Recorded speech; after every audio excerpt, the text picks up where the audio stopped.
আমি সবার কাছে হাত জোর করে অনুরোধ করছি, আমার এই বাচ্চার মুখের দিকে তাকিয়ে আমার স্বামীর পাশে সবাই এগিয়ে আসুন। আমার স্বামী 5 টাকা যে যেরকম পারবেন হেল্প করুন, আর যদি সেটাও না পারেন তাহলে ভিডিওটাকে বেশি বেশি করে শেয়ার করুন যাতে সবাই দেখতে পারে। আপনি ফোন করেছিলেন, কি হয়েছে?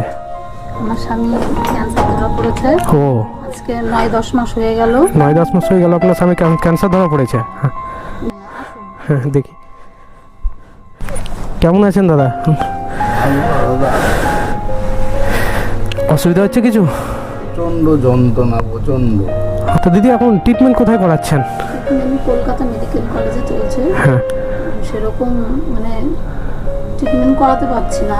ও, যাওয়া আসার খরচা, হ্যাঁ হ্যাঁ, ছোট ছোট দুটো বাচ্চা আছে। দুটো বাচ্চা আছে আপনার? হ্যাঁ খুবই পরিস্থিতি খারাপ হলো হ্যাঁ ছেলেটা।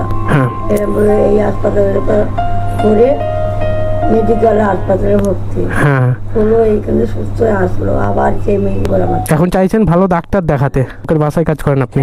লোকে মাথা ও, কাঁদেন না দিদা? চালা কমতন দিই, কোনো সময় এরা কষ্ট হ্যাঁ পারি না, এইভাবে কত চোখে কষ্ট করে ছটফট করে হ্যাঁ। সহ্য করে আমি। দুটো ছোট ছোট বাচ্চা, তার মধ্যে বাবা একমাত্র রোজগার করার সংসারে কোনো রকম কোনো ব্যক্তি নাই যে কোনো রকম কিছু কাজ করে ওনাদেরকে খাওয়াবে।